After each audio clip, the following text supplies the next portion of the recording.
لیکن یہ کہ امام مہدی کی حکومت قائم کرنے کے لیے کون لوگ آئیں گے؟ عرب جو ہیں وہ اندر سے کھوکھلے ہو چکے ہیں، عیاشی نے، دولت نے، پیسے نے، دولت، پیسہ، عیاشی، اس کی وجہ سے کھوکھلے ہو چکے ہیں۔ یہاں میں آپ کو دو حدیثیں سنانا چاہتا ہوں۔ سنن ابن ماجہ کی روایت ہے حضرت ابو ہریرہ سے رضی اللہ تعالی عنہ، قال قال رسول اللہ صلی اللہ علیہ وسلم اذا وقعت الملاحم بعث اللہ بعثا من الموالی ہم اکرم العرب فرسا واجودہ سلاحا یوید اللہ بہم الدین، رواہ ابن ماجہ عن ابی ہریرہ رضی اللہ تعالی عنہ۔ جب ملاحم کا دور شروع ہوگا تو اللہ تعالیٰ اٹھائے گا ایک لشکر یا لشکروں پر لشکر موالی میں سے۔ موالی کون ہے؟ عربوں نے جب فتح کیا تھا اس پورے علاقے کو خلافت راشدہ کے دوران، اور پھر وہ لوگ جو ہے، ایک رائے تو یہ تھی کہ انہیں غلام بنایا جائے سارے آبادیوں کو، لیکن یہ کہ حضرت عمر کا اجتہاد تھا، اس کے مطابق جو ان کو غلام نہیں بنایا گیا تو وہ موالی کی حیثیت رکھتے ہیں۔ عربوں میں دم نہیں ہے، موالی میں سے لشکر اٹھیں گے کہ جو در حقیقت حضرت مہدی کی حکومت کو قائم کریں گے۔ دوسری حدیث سنیے، عن عبداللہ ابن الحارث رضی اللہ تعالی عنہ، اور یہ ابن ماجہ کی روایت ہے، قال قال رسول اللہ صلی اللہ علیہ وسلم یخرج ناس من المشرق فیوطئون للمہدی یعنی سلطانہ، لشکر نکلیں گے، لوگ آئیں گے مشرق سے اور وہ حضرت مہدی کی حکومت کو جمائیں گے اور قائم کریں گے۔ اب ذرا نوٹ کیجئے کہ جزیرہ نماء عرب کے مشرق میں کون سے ملک ہیں؟ تین: ایران، افغانستان، پاکستان۔ یہ تین سالڈ مسلم ممالک، مسلم آبادی اکثریت۔ ویسے تو یہ کہ آگے ہندوستان میں 20 کروڑ مسلمان ہیں، لیکن وہ 20 کروڑ جو ہے وہ تو 80 کروڑ کے اندر تحلیل ہو جاتے ہیں غیر مسلموں میں، لیکن یہاں جو معاملہ ہے یہ غالب اکثریت کے۔ ان میں سے ایران کا معاملہ جہاں تک ہے، نمبر 1 یہ کہ وہ شیعہ عقائد کے حصار میں بند ہے، اس سے ادھر ادھر ہونا اس کے لیے ممکن نہیں۔ حدیث میں یہ بھی آتا کہ اصفہان سے 70,000 یہودی دجال کا ساتھ دیں گے۔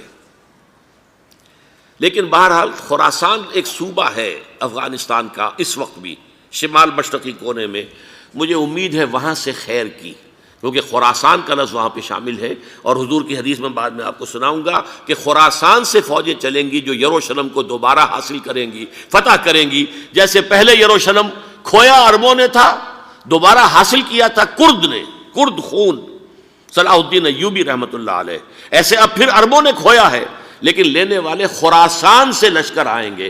یخرج من خراسان رایات سود لا یردھا شیء حتی تنصب بإیلیا، خراسان کے علاقے سے کالے علم لے کر لشکر چلیں گے جن کے رخ کو کوئی موڑ نہیں سکے گا جب تک کہ وہ جا کر یروشلم میں نصب نہ ہو جائے۔ اس کے بعد نام آتا ہے پاکستان کا۔ یہ ہے میری اور آپ کی داستان، اور یہ ہے سبب جس کی وجہ سے کہ میں آپ سے یہ گفتگو کر رہا ہوں۔ اصل میں تو کس لیے؟ محض ایک علمی استفادہ، محض اپنی بات آراء کو ظاہر کرنے کا شوق نہیں، بلکہ یہ کہ اپنی ذمہ داری ہم پہچانیں کہ ہم کس مقام پر کھڑے ہیں۔ دیکھیے، اس پاکستان کے بارے میں یا ہندوستان کے بارے میں علامہ اقبال نے کہا تھا اپنے ترانہ ملی میں، میرے عرب کو آئی ٹھنڈی ہوا جہاں سے، میرا وطن وہی ہے، میرا وطن وہی ہے۔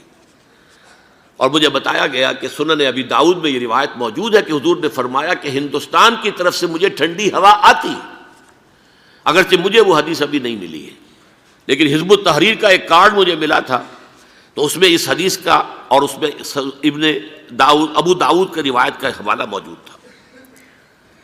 لیکن میں جو چیز آپ کو بتا چکا ہوں وہ یہ کہ الف ثانی کا پورا تجدیدی کارنامہ اس ہندوستان کی سرزمین میں ہوا۔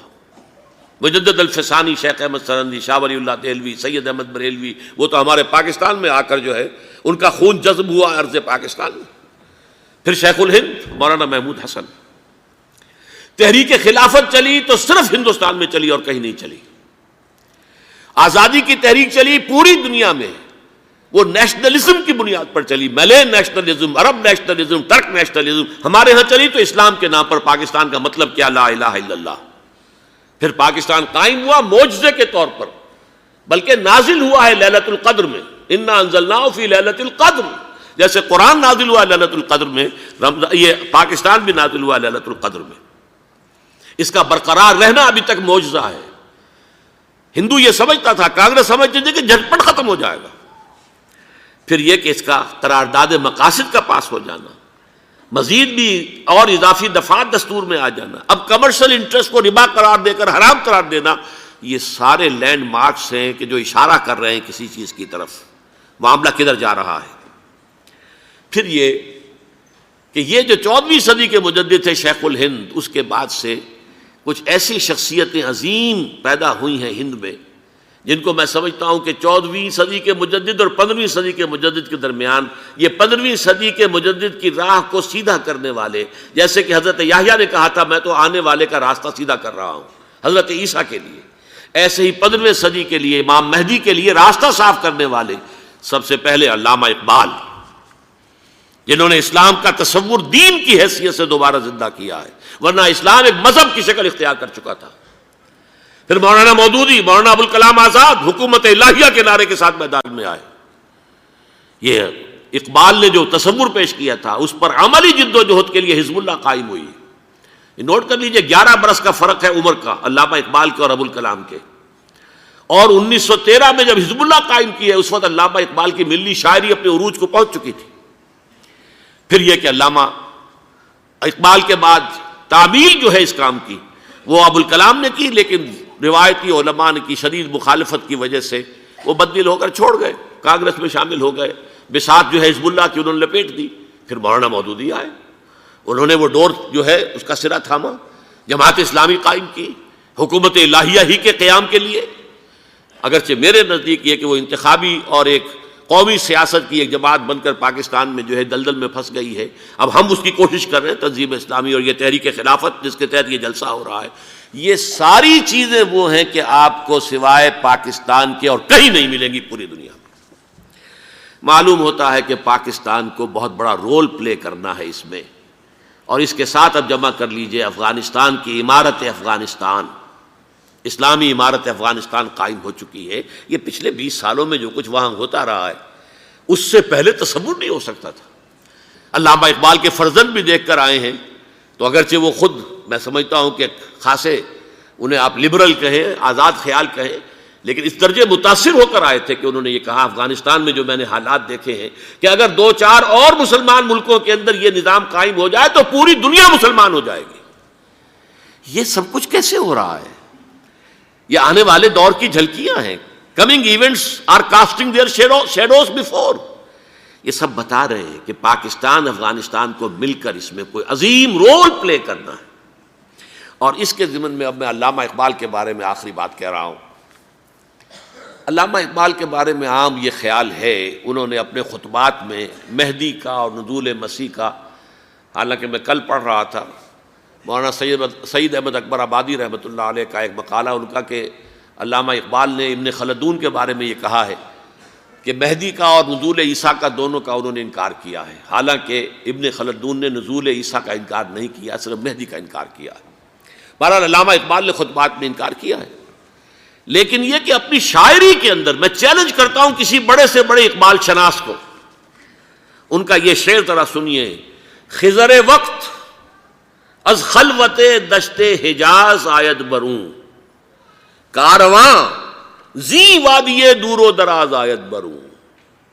خضر وقت، امام وقت، رہنمائے وقت، قائد وقت، خلوت دشت حجاز، حجاز کی صحرا کی کسی خلوت گزینی سے نکل کر باہر آئیں گے۔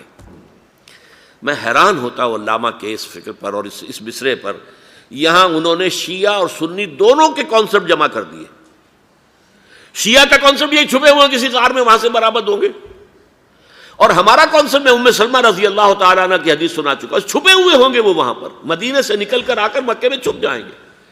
اس خانہ جنگی کی حالت میں لوگ ان کی طرف دیکھ رہے ہوں گے، سوچتے ہوں گے انہیں میدان میں آنا چاہیے، کوئی پارٹ پلے کرنا چاہیے، امت کی رہنمائی کرنی چاہیے، لیکن وہ چھپیں گے، وہ کارے ہوں گے، وہ اس ذمہ داری کو قبول نہیں کرنا چاہیں گے، جا کے چھپ جائیں گے مکے میں، وہاں سے مکے والے انہیں نکالیں گے، اور وہ کارے ہوں گے، انہیں بالکل یہ پسند نہیں ہوگا کہ یہ ذمہ داری اٹھائیں۔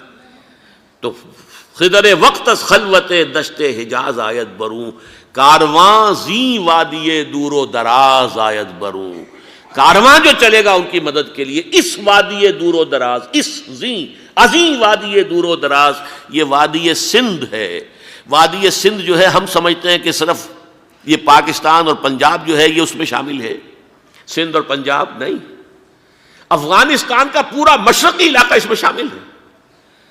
جیسے دریائے جہلم سندھ میں جا رہا ہے، جیسے دریائے گلگت سندھ میں آ کر ملتا ہے، جیسے دریائے چناب اور راوی اور جہلم اور یہ سب جا رہے ہیں اور آ رہے ہیں، اسی طرح دریائے کابل کہاں سے آ رہا ہے، دریائے گومل کہاں سے آ رہا ہے، ٹوچی کہاں سے آ رہا ہے، یہ سارا جو ہے ڈرین جو ہو رہا ہے ایسٹرن جو ہے پارٹ آف افغانستان، یہ سب وادی ہے۔ اس وادی کے یہ دو حصے ہیں، ایک حصہ جو ہے یہ ادھر پاکستان میں ہے اور اسی وادی کا دوسرا حصہ جو ہے وہ افغانستان میں ہے۔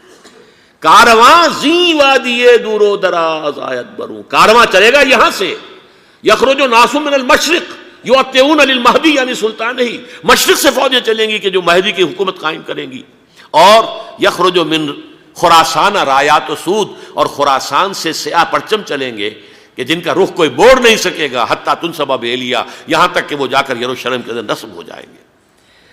حضرات، میں ایک میری گفتگو کا حصہ باقی تھا لیکن میں اسے چھوڑ رہا ہوں، اس لیے کہ گلوبلائزیشن جو اس کی ہوگی، جو خلافت علی منہاج النبوہ کی تجرید کامل حضرت مہدی کے ہاتھوں عرب میں ہوگی، اس سے پہلے اس کے لیے محنت، کوشش، جد و جہد پاکستان اور افغانستان میں ہو چکی ہوگی جو اسے سپورٹ کرے گی اور وہاں جا کر حکومت قائم کرے گی۔ اس کے بعد گلوبلائزیشن کا جو مرحلہ اس کا ہے وہ حضرت مہدی کے ہاتھوں نہیں ہے، وہ حضرت عیسیٰ ابن مریم ان کے نزول کے بعد ہے، جن کے نزول کے بعد دجال کا خاتمہ ہوگا اور یہودیوں کا استیصال ہوگا۔